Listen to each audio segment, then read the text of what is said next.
పరిశుద్ధత నాలో లేదు, నీ ప్రేమను చూపావు. ఏ యోగ్యత నాలో లేదు, ఎంత భాగ్యమునిచ్చావు. పరిశుద్ధత నాలో లేదు, నీ ప్రేమను చూపావు.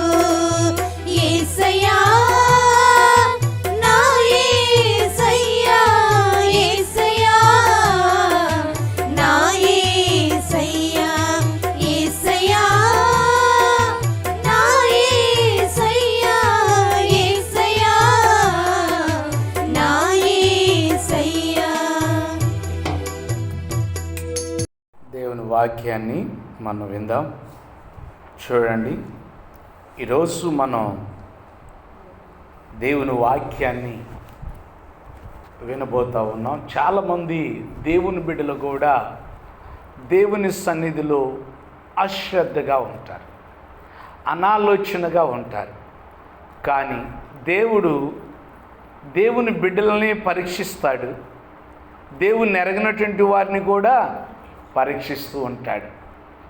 ఏమైనా మంచి లక్షణాలు, మంచి కోణాలు ఏమైనా ఉన్నాయేమో అని దేవుడు పరీక్షిస్తూ ఉంటారు. కానీ కొంతమంది నిరాశపడుతూ ఉంటారు.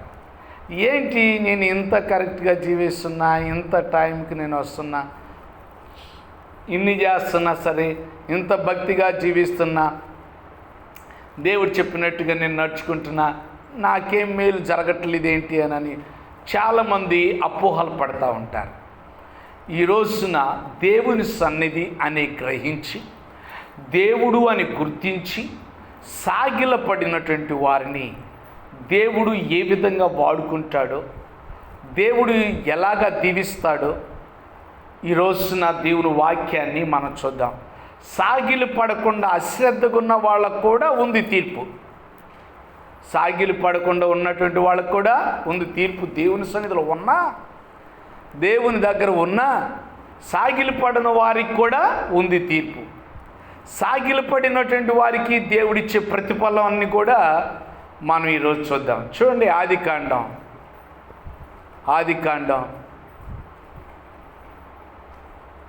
17వ అధ్యాయం 3వ వాక్యాన్ని చదువుకుందాం.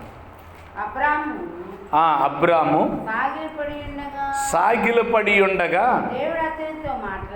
అతనితో మాట్లాడి, నా నిబంధన, దేవునికి స్తోత్రం చేద్దామా? హల్లెలూయా. అబ్రహాము దగ్గరికి దేవుడు వచ్చాడు. ఎక్కడికి వచ్చాడంటండి? అబ్రాం గారి దగ్గరికి దేవుడు వచ్చాడు. మరి ఎండవేళ సమయంలో మరి నిజానికి అబ్రాం గారు మరి చెట్టు కింద కూర్చొని అలాగ ఉన్నాడు. ఉన్న తర్వాత మరి దేవుడు ఆయన దగ్గరికి రాగానే దేవుడిని గమనించి, దేవుడిని గుర్తించి ఏం చేశాడు తెలుసా? ఆయనకి సాగిలు పడ్డాడంట. ఏం చేశాడంటండి?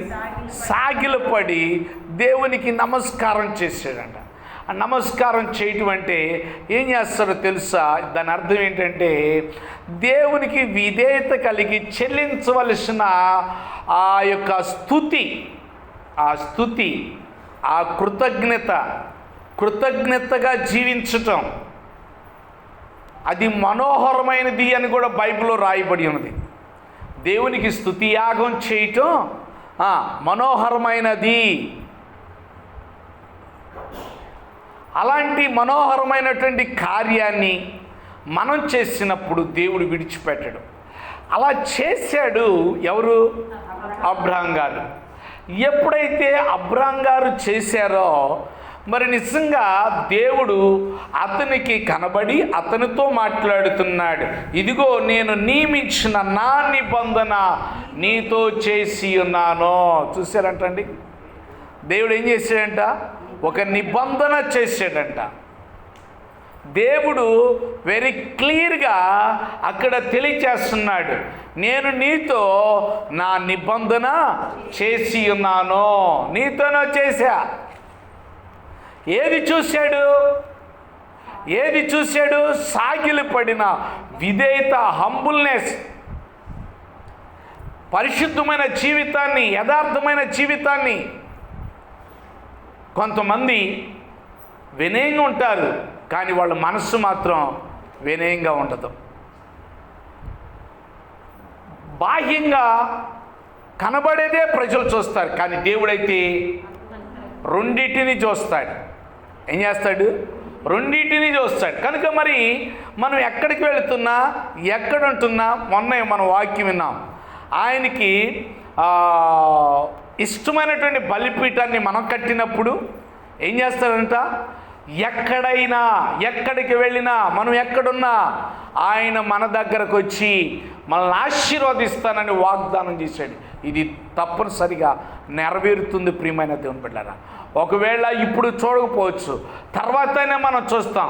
అది మనం ఉండగానే మనం అనుభవిస్తాం, దాన్ని మనం కనులారా మనం చూస్తాం. ప్రియమైన దేవుని బిడ్డలారా, మనం చేసిన భక్తికి, మనం దేవుణ్ణి బట్టి లోబడిన దానికి ఎవరు ఎట్టపోయినా మనకు అనవసరం, ఎవరు ఎలాగున్నా సరే మనకు అనవసరం. చాలామంది ఏం చేస్తూ ఉంటారో తెలుసా? చర్చికి వచ్చిన తర్వాత వాళ్ళ జోలు నాకెందుకు, వీళ్ళ జోలు నాకెందుకనని వందనాలు చెప్పి చలో.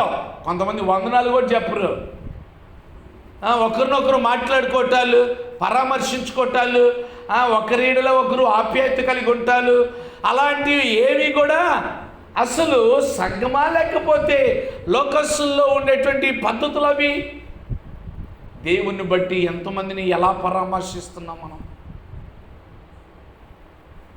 ఎవరికైనా ప్రార్థన అవసరం ఉందా, లేకపోతే ఏదైనా అవసరం ఉందా, దాన్ని చూసి మనం చేయగలిగిన విధంగా మనం చేస్తే అది ఎవరు చూస్తున్నారో తెలుసా?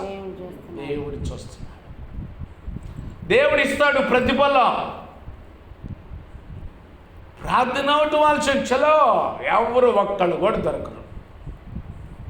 ఇంటికాడ గురించి ఆలోచిస్తూ ఉంటారు, ఇంటికాడ పనుల గురించి ఆలోచిస్తూ ఉంటారు.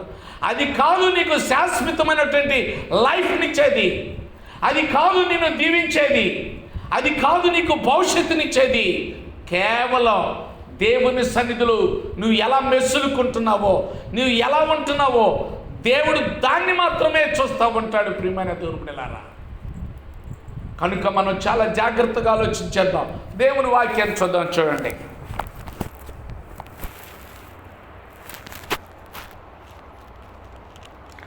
లేవియ కాండం 9వ అధ్యాయం 23, 24 వచనాలు చదువుకుందాం. మోషే అహరోనులు ప్రత్యక్షపు గుడారంలోనికి పోయి వెలుపలకు వచ్చి ప్రజలను దీవింపగా ఏం చేశారంట అండి? ప్రజలను దీవించారంట. మరి మనం అలా దీవిస్తున్నామా? ఎక్కడికి వెళ్ళిపోవాలి? ఏంది లేటు, ఏంది అంత టైం, ఎంత టైం? ఈ కారాల మీరాలు కాదు నిన్ను బ్రతికించేది, నీకు జీవాన్ని ఇచ్చేది, నీకు ప్రాణాన్ని ఇచ్చేది. మనకి ఇష్టమైన చోట, మనకు అనుకూలమైన ఉన్న చోట ఎక్కడికైనా ప్రయాణమై వెళ్తున్నామో అక్కడ ట్రాఫిక్ జామ్ అయిపోద్ది. ఏం చేస్తావు? చచ్చినట్టు ఉండాల్సిందే. దేవుని సన్నిధిని ఆలోచన ఉందా అసలు? కొంచెం ఓపిక పడితే ఎంత మేలు ఉంటుందో తెలుసా? అది చూస్తాడు దేవుడు. దాని ద్వారానే అబ్రాహాం గారు దీవించబడ్డాడు. ఇప్పుడంట ఏం చేస్తున్నాడు తెలుసా? మోషే అహరోను ఏం చేస్తాడు తెలుసా? పోయి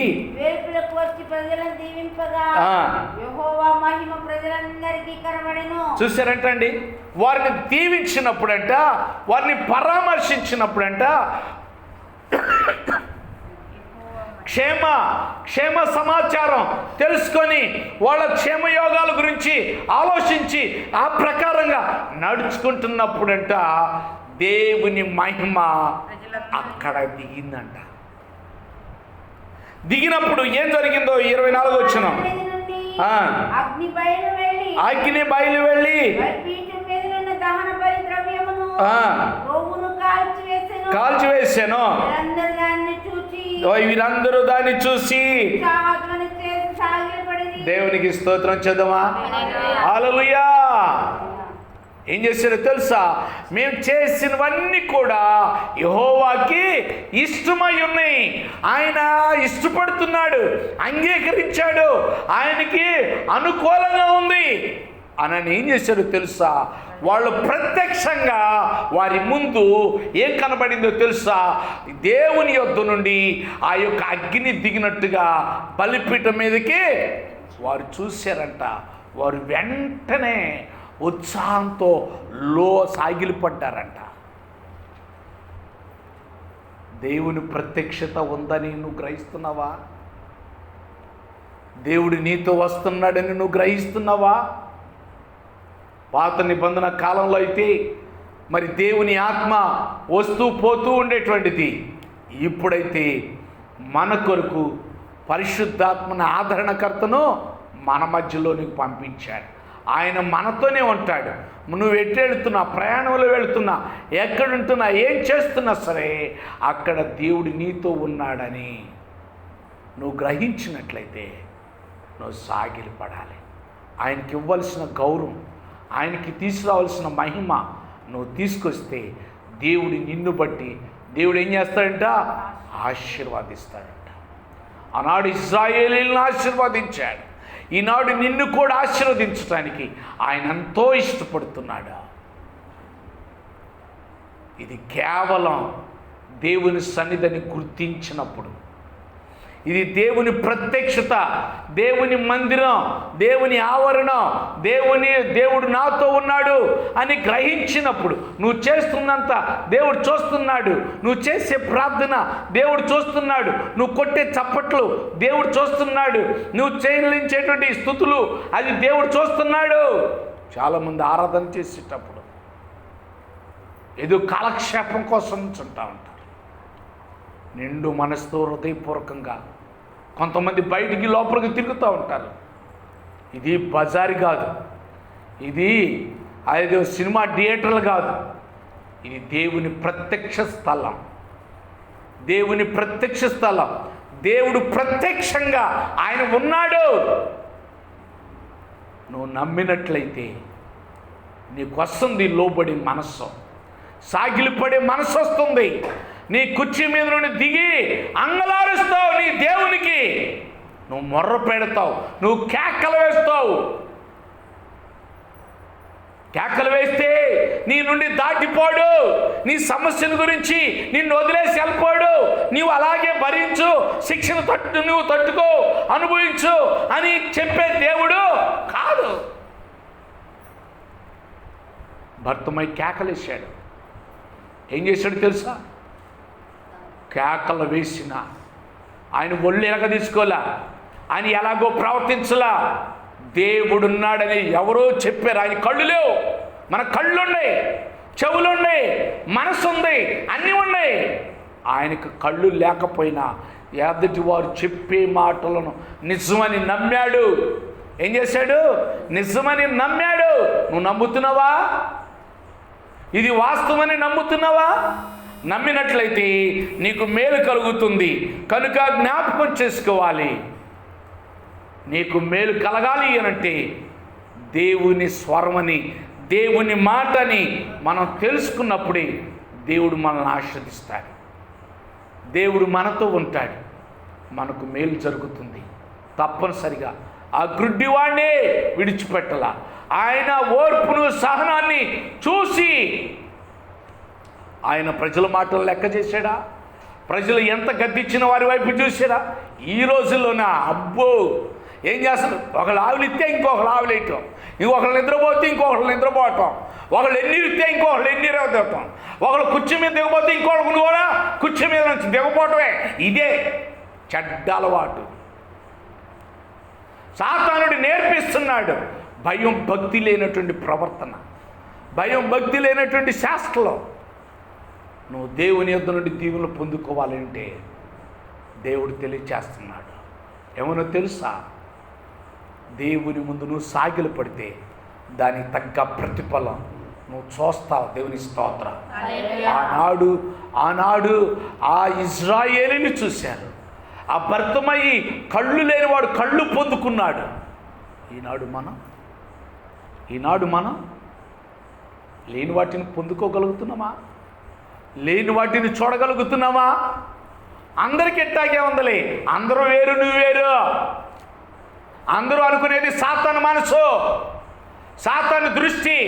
సాతాను యొక్క తలంపు.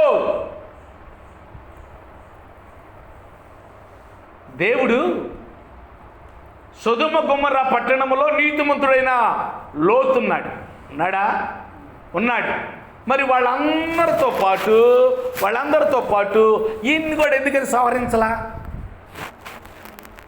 ఏమండి, ఈయన్ని కూడా ఎందుకని సంహరించలా చెప్పండి? ఈయన మీదకి ఎందుకని కీడు రాలేదు చెప్పండి? ఈయన దేవునికి సాగిలు పడ్డాడు. దేవుడు వచ్చాడని తెలిసినా సరే సాగిలు పడ్డాడు. ప్రియమైన దేవుని బిడ్డలారా, ఆ సాయంకాలమున ఇద్దరు దేవదూతలు సొదొమ చేరినప్పటికీ లోతు సొదొమ గవిని యొద్ద కూర్చొని ఉండెను. లోతు వారిని చూచి వారిని ఎదుర్కొనుటకు లేచి సాష్టాంగ నమస్కారం చూశారంటండి. ఏం చేశాడంట? మనం ఏం చేస్తున్నాం? మనం ఎలా ఉంటున్నాం? ప్రభు అని గుర్తించాడు, గ్రహించాడు. మనకుంటుందా గ్రహింపు? గ్రహింపు లేకపోతే పశువులకి గ్రహింపు ఉండదు. ఇప్పుడు పశువులే కరెక్ట్గా ఉంటున్నాయి. గ్రహింపు లేకపోయినా తెలుసుకొని నా యజమానులు అని గ్రహించి చాలామందిని రక్షిస్తున్నాయి. ప్రియమైన దేవుని బిడ్డలారా, జంతువులు కానీ దేవుడు వివేచన జ్ఞానాన్ని మనుషుడికి ఇచ్చాడు. మనుషుడికి ఇస్తే పశువులాగా ఉంటున్నామా, మనుషుల్లాగా జీవిస్తున్నామా?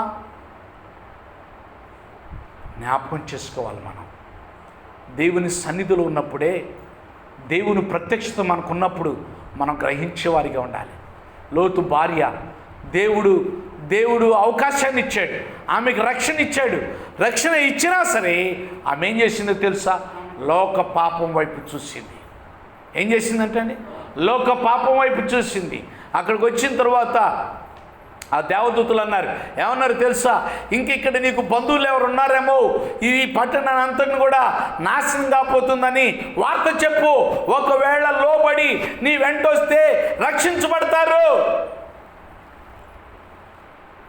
అని వెళ్ళి చెప్తే వాళ్ళకి ఎగతాళిగా ఉంది. ఎలా ఉందంటండి? అందుకని ఎవరు రాలా. మనం గమనించాలి. ఆ పట్టణాన్ని అంతటిని కూడా సర్వనాశనం చేసేసాడు, కాల్చి బూడిది చేసేసాడు. లోతును తప్పించాడు. నువ్వు లోకంతో సమానం అనుకో మాకు. లోకం నువ్వు కూడా ఒకటేని అనుకో మాకు. వాళ్ళకు వచ్చింది నష్టం నీకు కూడా వచ్చింది అనుకో మాకు. వాళ్ళకు వచ్చింది కరువు నీకు కూడా వచ్చింది అనుకో మాకు. వాళ్ళకు వచ్చింది వ్యాధి నీకు కూడా వచ్చింది అనుకో మాకు. దేవుడు అది ఎందువల్ల ప్రవేశపెట్టాడో, లేకపోతే ఇది ఎందుకు దేవుడు అనుమతించాడో, లేకపోతే దీన్ని తీసేయమని దేవుని సన్నిధిలో ప్రార్థన చేసుకో. నీకు ఆ హక్కు ఉంది, నీకు ఆ స్వతంత్రత ఉంది. దేవుడు నీకు ఆ స్వేచ్ఛనిచ్చాడు. దేవుని సన్నిధిలోనికి పరిగెత్తుకొని వచ్చి అడిగే హక్కును దేవుడు అవకాశాన్ని ఇచ్చాడు. ఇచ్చినప్పుడు నువ్వేం చేస్తున్నావు? జ్ఞాపకం చేసుకోవాలి. దేవుని వాక్యాన్ని మనం చూడండి. సంఖ్యాకాండం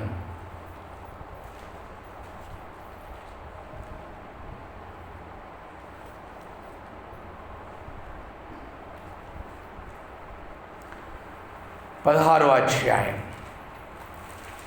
22 నుంచి చదువుకుందాం. వారు సాగిలపడిన సమస్త శరీరాత్మలకు దేవుడు అయిన దేవా, ఇక్కడకు ఈ ఒక్కడు పాపము చేసినందున ఈ సమస్త సమాజం మీద నీవు కోపపడుదువా అని వేడుకొనిది. అక్కడ వేడుకొనిది. చూసారా, ఇక్కడ ఏం జరిగిందో తెలుసా? ఇక్కడ కొరాహు, దాతాను వీరేం చేశారు తెలుసా? మోషే మీద సొణిగారు. ఏం చేశారంటండి? సొణిగిన తర్వాత అక్కడ ఏం జరిగింది తెలుసా? కొరాహు, దాతాను, అబీరాములు దేవుని సేవకుల మీద సొణిగితే ఏం జరిగిందో తెలుసా? అక్కడ దేవుడు వారి మీద తన కోపాన్ని రప్పించాడు.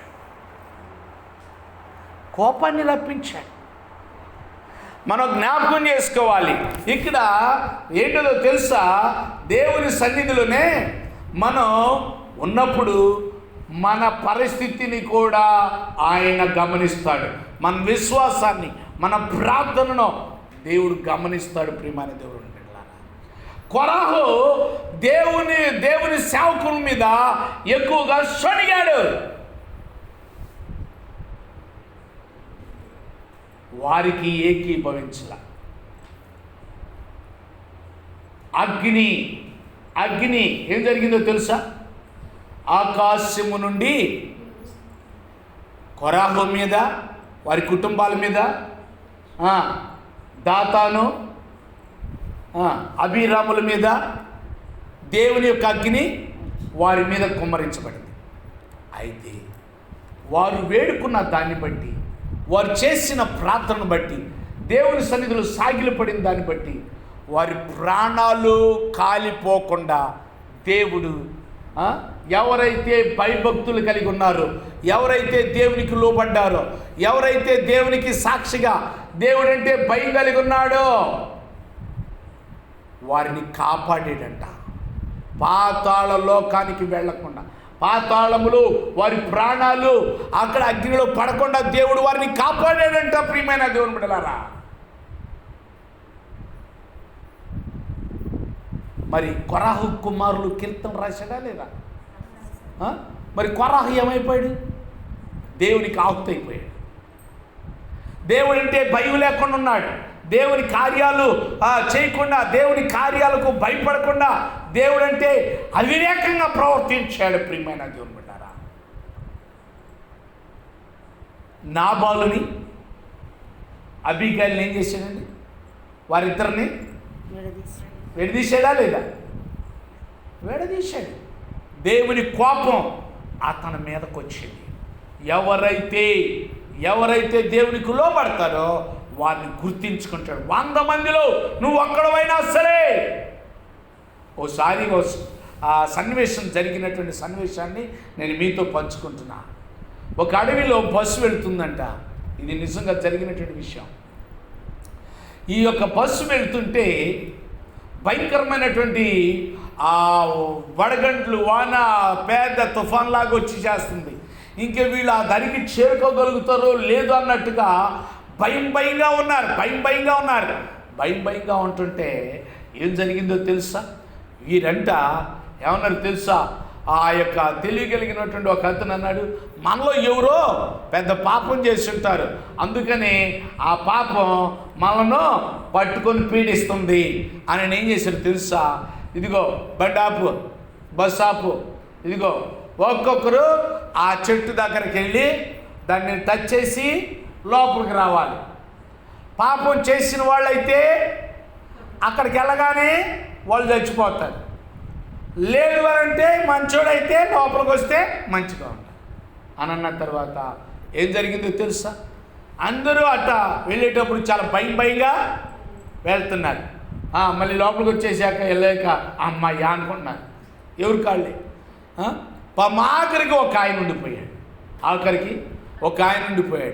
ఆయన భయం కలిగి ప్రార్థన చేసుకుంటా ఉన్నాడు. ప్రార్థన చేసుకుంటా ఆ చెట్టు దగ్గరికి వెళ్ళగానే, ఆ చెట్టును ముట్టుకోగానే ఈ బస్సులో ఉన్న వాళ్ళందరూ కూడా ఆ వరదకి దానికి కొట్టుకుపోయారు. ఒక్కళ్ళ కూడా మిగిలింది ఎవరో తెలుసా? ఆ చెట్టు దగ్గరకు వచ్చి దేవునికి లోబడే బిడ్డను, దేవుణ్ణి కలిగినటువంటి బిడ్డను, దేవుడు అంటే భయం కలిగిన బిడ్డను దేవుడు ఎలా రక్షించాడు తెలుసా? ప్రియమైన సహోదరి సహోదరులారా, మనం జ్ఞాపకం చేసుకోవాలి. దేవుని సన్నిధి అంటే ఆషామాషాగా ఉండకూడదు. దేవుని యొద్ద నుండి ఈ లోకానుసారంగా ఎవరైనా నీకు సహాయం చేస్తారంటే వాళ్ళకి అడుగులు మడుగులు ఎక్కుతావే, వాళ్ళు కాళ్ళు వేసుకోమన్నా చక్క పిసుకుతావే, వాళ్ళకి ఏం చేయాలన్నా నువ్వు చేస్తావే.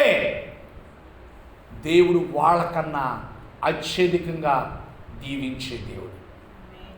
అత్యధికంగా ఆశీర్వదించే దేవుడు. హల్లెలూయా. హల్లెలూయా. అలాంటి దేవుణ్ణేనా మనం నిర్లక్ష్యంగా వదిలేస్తుంది, దేవుడిని గుర్తించకుండా వదిలేస్తుంది. అలా వదిలేయొద్దని దేవుడు ఈరోజు మాట్లాడుతున్నాడు. అలా విడిచిపెట్టకూడదని దేవుడు నీతో మాట్లాడుతున్నాడు. ప్రియమైన దేవుని బిడ్డలారా, ఆఖరిగా ఒక మాట చదువుకొని మనం మాట్లాడుతున్నాం.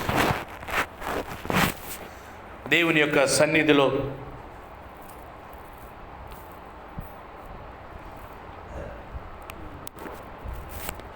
చూడండి, రాజుల గ్రంథం 18వ అధ్యాయం, మొదటి రాజుల గ్రంథం 18వ అధ్యాయం 39వ వచనం చదువుకుందాం. అంతటా జనులందరూ దానిని చూసి సాగిలపడి యెహోవాయే దేవుడు, యెహోవాయే దేవుడని కేకలు వేసిరి. చాలండి. ఇక్కడ మనం గమనించాలి, ఏలియా ఏం చేశాడు తెలుసా?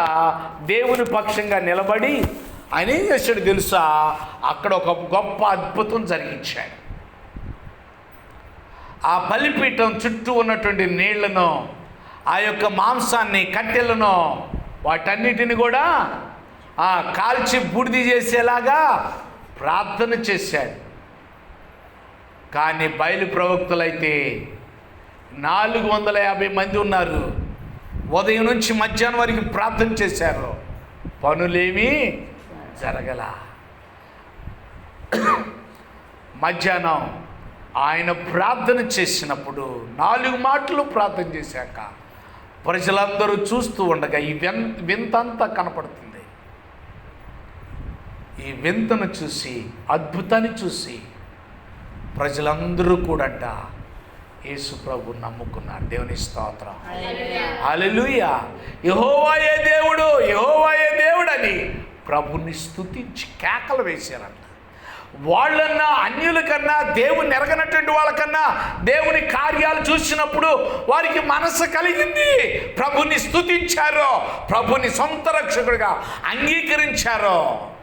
మనం కిందకి వెళ్తే అక్కడ ఉండింది ఇంకా చదువుకుంటే, ప్రభుని, యేసు ప్రభు వారిని సొంత రక్షకుడిగా అందరూ అంగీకరించారంట. ప్రియమైన దేవుని బిడ్డలారా, అలాగా నీకుందా మనస్సు మార్చుకునే మనసు? దేవుడని గుర్తించే మనస్సు నీకుందా? అందరికి అలాగే ఉంది, నాకు కూడా ఎట్టాగా ఉందలే అని అనుకుంటున్నావా? అందరూ వేరు, నువ్వు వేరు. అందరిలాగా అనుకుంటున్నావంటే అందరిలాంటి ప్రవర్తన నీకుంది, అందుకనే అందరిలో కలుపుకుంటున్నావు, అందరిలో కలిసిపోయావు. నీ భక్తి, నీ ప్రార్థన, నీ యొక్క విన్నపాలన్నీ దేవునికి అనుకూలంగా ఉంటున్నాయని నువ్వు గుర్తించినట్లయితే యు ఆర్ సపరేటెడ్. నువ్వు సపరేట్గా ఉంటావు, ప్రత్యేకతగా ఉంటావు. నీ ఆలోచన ప్రత్యేకతగా ఉంటుంది, నీ తీర్మానాలు, నీ మాటలు, ప్రవర్తన అంతా కూడా ప్రత్యేకతగా ఉంటుంది. కనుక జ్ఞాపకం చేసుకొని మనం దేవుని సన్నిధిలో ఏం చేయాలో తెలుసా? మనం ఎప్పుడు కూడా దేవుని సన్నిధిని గుర్తించి, దేవుడని గుర్తించి, దేవుని ఆజ్ఞని గుర్తించి దేవునికి సాగిలపడు. భయపడి సాగిలపడు, భయపడి చెయ్యి, భయంతో సాగిలపడు. ఏదో అన్నామని కాదు, ఏదో చెప్పేవని కాదు, చెప్పేవని చెయ్యి. మాకు చెప్పేమని చేస్తే అది దేవుని యొద్ద నుండి మేలులు పొందుకునేది కాదు. చెప్పినా లోబడకపోతే దేవుని కోపం వస్తుంది, దేవుని ఉగ్రత వస్తుంది. కనుక మరి మనం ఏం చేయాలో తెలుసా? దేవుని సన్నిధిలో ఆయన సన్నిధిలో మనం ఉన్నాం కనుక మనం అందరం కూడా ఆయన మాట ప్రకారంగా మనం జీవిస్తే మనకెంతో మేలు కలుగుతుంది. ఒకసారి దేవుని వాక్యాన్ని, ఈ మాటను చదువుకొని మనం పెంచుకుందాం కొంచెం.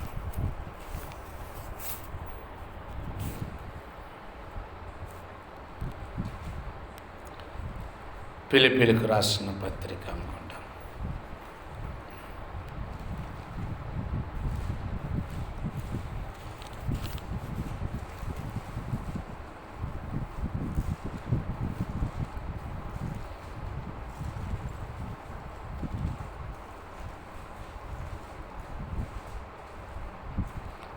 చూడండి 4:9. మరియు మీరు నా వలన ఏమి నేర్చుకొని అంగీకరించితిరో నా యందున్నట్లుగా ఏమి వింటిరో ఏమి చూసితిరో అట్టి వాటిని చేయుడి. అప్పుడు సమాధానకర్తయగు దేవుడు మీకు తోడైయుండును. ఇక్కడ చూసారా ఏమన్నాడు తెలుసా? మీరు నా యొద్ద ఏమి నేర్చుకున్నారో,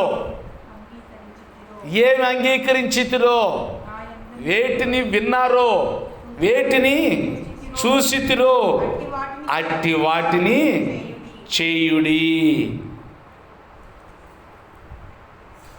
ఇంకొక వాక్యం కూడా చూడమ్మా. యెషయా గ్రంథం 8:10. ఆలోచన చేసుకునినను అది వ్యర్థమగును మాట పలికినను అది నిలవదు. దేవుడు మాతోనున్నాడు. చూసారా ఏమంటున్నాడు తెలుసా? ఇక్కడ ఆలోచన చేసుకొనినను అది వ్యర్థమగును, ఆ మాట పలికినను అది నిలవదు. దేవుడు మాతో ఉన్నాడు అని చాలామంది చెప్పుకుంటారు. ఏం ఆలోచన చేస్తారు? దేవుడు మాతో ఉన్నాడు, మేము ఎట్ట నడిచినా, ఎట్ట జీవించినా, ప్రార్థనకి రాకపోయినా, ప్రార్థన చేయకపోయినా, ఎట్ట ఆటలాడినా, ఎలాగున్నా సరే దేవుడు మాతో ఉన్నాడు. అది అంత వ్యర్థం. ఆలోచన అంతా కూడా వ్యర్థమే. అది నిజం కాదు, అదంతా అపోహ. కనుక జ్ఞాపకం చేసుకున్నాం, మనం ఎప్పుడు కూడా దేవుని సన్నిధిని మనం గ్రహించినప్పుడు, దేవుని సన్నిధిలో ఎలాగుండాలో, మందిరమునకు వెళ్ళినప్పుడు నీ ప్రవర్తన చూసారా? ఇవన్నీ మనకు తెలుసు. భయం కలిగి సాగిలి పడదాం, దేవుని మేలులు మనం పొందుకుందాం. దేవుడి మాటలు మన కొరకు దీవించుగా. ఆమేన్. అందరూ కళ్ళు మూసుకొని ప్రార్థన చేసుకుందాం. దేవుడు ఇప్పటి వరకు మనతో మాట్లాడాడని నువ్వు మనసారా భయముతో దేవుని సన్నిధిలో నువ్వు ఆయనకు మొరపెడతావా? ఆయన ప్రార్థన ఆయనకు మొరపెట్టి నీకున్న ప్రతి సమస్య ఆయనకు చెప్పుకుంటావా?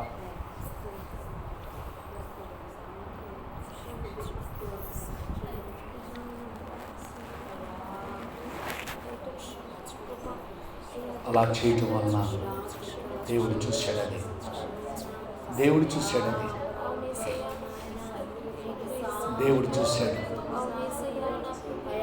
చూశాడని నమ్మకం నీకుందా? నీకుంటే సాగిలపడి దేవుని సన్నిధిలో మొరపెట్టు. అలా కాకుండా కసిగందకుండా ఉన్నావంటే దేవుడు నిన్ను చూస్తున్నాడు.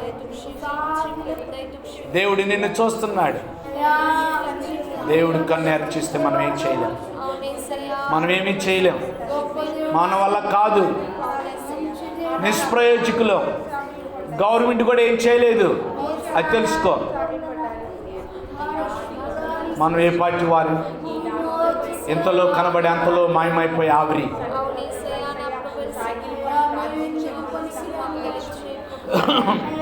మనుషుల వైపు చూడ మాకు.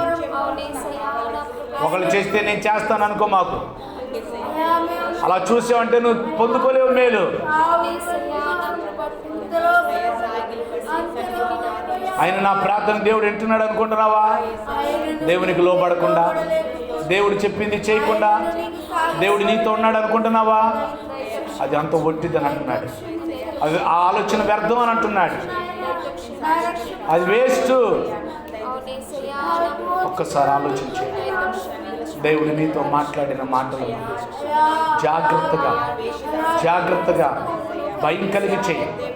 ఎవరు నిన్ను రక్షించరో, ఎవరు నిన్ను ఆదుకోరు, ఎవరు నీకు ప్రాణాన్ని ఇవ్వలేరు, ఎవరు నీకు ఊపిరి ఇవ్వలేరు. దేవుడు ఒక్కడే అని తెలుసుకో. ప్రార్థన చేసుకుందాం. దేవుడు మన మధ్యలో ఉన్నాడు.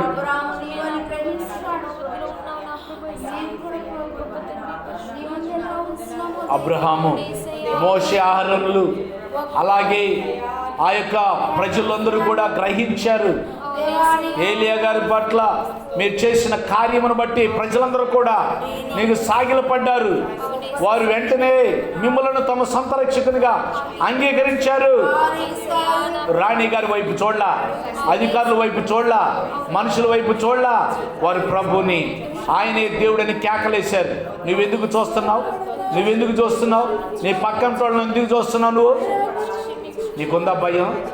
లోబడే మనసు నీకుందా? మారు మనసు అంటే ఏంటి అనుకున్నా? మనసు మార్చుకోకపోవడమే మారు మనసా? మనసు మార్చుకోకపోవడమే మారు మనసా? లేదు లేదు, మనసు మార్చుకోవడమే మారు మనసు.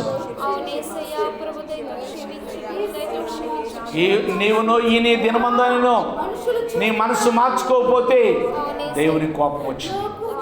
దేవుని కోపం వస్తే దానికి తాళచాలిన వాడెవడు? దాన్ని తట్టుకోగలిగిన వాడెవడు అని బైబిల్ ఉంది, ప్రకటన గ్రంథంలో. ప్రియమైన దేవుని బిడ్డలారా, జ్ఞాపకం చేసుకుందాం. దేవుని సన్నిధిలో ఉన్నప్పుడే నువ్వు దేవునికి భయపడు. దేవుని ఆశీర్వాదాలు సంపాదించుకో, దేవుని మేలులు సంపాదించుకో. ఒకరు నీకేమి ఇవ్వలేరు, ఇస్తే ₹1 ఇస్తారా? అది కొద్ది కాలమే, తర్వాత నేను వడ్డీతో సహా వసూలు చేస్తాను. ఎవరు నమ్మకో? దేవుడు అన్నాడు, రాజులను మనుషులు నమ్ముకున్నట్టు కంటే యెహోవాను నమ్ముకునుట, యెహోవాను ఆశ్రయించటం మేలు. రాజులు నమ్ముకున్నట్టు కంటే యెహోవాను ఆశ్రయించటం మేలు. దేవుడు వారిలో మనసు పెట్టకపోతే వారికి ఆ మనసు రాదు. దాన్ని బట్టి వారికి లోపడుతున్నావా? దేవునికి లోపడుతున్నావా? ప్రార్థన చేసుకో ప్రార్థన. దేవుని దీవెనలు రావాలని చేసుకో ప్రార్థన. అబ్రహాము లోబడ్డాడు, అబ్రహాము సాగిలపడ్డాడు, లోతు సాగిలపడ్డాడు. దేవునికి లోబడి, దేవునికి భయపడి, దేవునికి సాగిలపడ్డాడు. నువ్వు సాగిలపడుతున్నావా? కొరాహు, అలాగే దాతాను, అలాగే అభిరాములు, వారు దేవునికి లోబడకపోవటం వల్ల దేవుని కోపం వచ్చింది. అక్కడ దేవునికి లోబడ్డ వారిని మాత్రమే ఆ నేలంతో నోరు తెరుచుకున్నా సరే దేవుడు కాపాడాడు, రక్షించాడు. నిన్ను కూడా రక్షించాలి అనంటే, నువ్వు కూడా కాపాడబడాలి అనంటే, నువ్వు కూడా దేవుని బిడ్డగా ఉండాలి అనంటే దేవుని భయపడి చేయి ప్రార్థన. దేవుని ఆశీర్వాదాల కొరకు చేయి ప్రార్థన. దేవుని ఆశీర్వాదాల కొరకు మొర్రపెట్టు.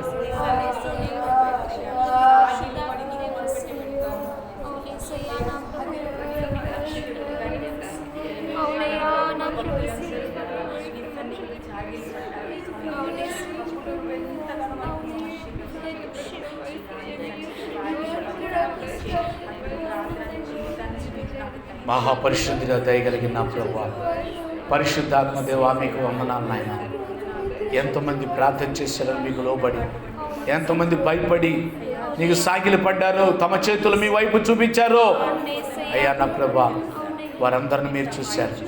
వారందరూ నా ప్రభా మీకు లోబట్టం చూశారు అయ్యా నా ప్రభా నాయన. కనుక నా ప్రభా నాయన, వారికి నా ప్రభా మీ మేలులతో నింపండి.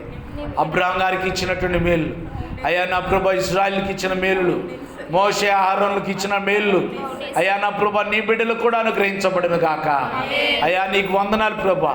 నీ బిడ్డలతో మీరు మాట్లాడి అయ్యా నా ప్రభా నాయన, ఇంకెల్లప్పుడు కూడా నీకు వైపే చూసేవారిగా, నీ చిత్తాన్ని చేసేటువంటి వారిగా అయ్యా నా ప్రభా, నీ మందిరపు పరిచర్య కూడా చేసేటప్పుడు ఒకరి వైపు చూడకుండా మీ వైపు చూసేవారిగా సహాయం చేసి మీ దీవెన ఆశీర్వాదాలతో నింపమని, ఇక్కడ కూడి చేరి వచ్చిన వారందరినీ కూడా దీవించి నా ప్రభు ఆరాధన ఏర్పాటు చేసిన కుటుంబాన్ని మీరు ప్రత్యేకంగా దీవించండి. మీ మాటలు విన్న వారందరిని దీవించండి. దూరం నుండి మీ మాటలు విన్న వారందరిని దీవించి బిడ్డలకు ఎలాంటి కొదువ లేకుండా చేసి అద్భుతమైన మేలులతో నింపి నడిపించి మహింపొందమని, సమస్త కార్యాలు జరిగించుకోమని యేసు పరిశుద్ధ నామమున అడుగుచున్నాం తండ్రి, ఆమేన్. మన తండ్రి అయిన దేవుని ప్రేమ, కుమారుడైన యేసుక్రీస్తు యొక్క కృప, పరిశుద్ధాత్మ దేవుని యొక్క అన్యోన్య సహవాసం, ఆశీర్వాదాలు ఆరాధన ఏర్పాటు చేసిన కుటుంబానంతటికి, బంధుమిత్రులకు, సంఘానికి, దేవుని మాటలు విని నీకు లోబడిన వారందరికీ మోషే వలె, అహరోనుల వలె, అబ్రహాం వలె నీ బిడ్డలు ఎంతమంది లోబడ్డారో వారందరూ దీవించినట్లుగా బిడ్డలందరినీ కూడా దీవించి ఆశీర్వదించి వర్ధల చేయనుగాక. ఆమేన్. ఆమేన్.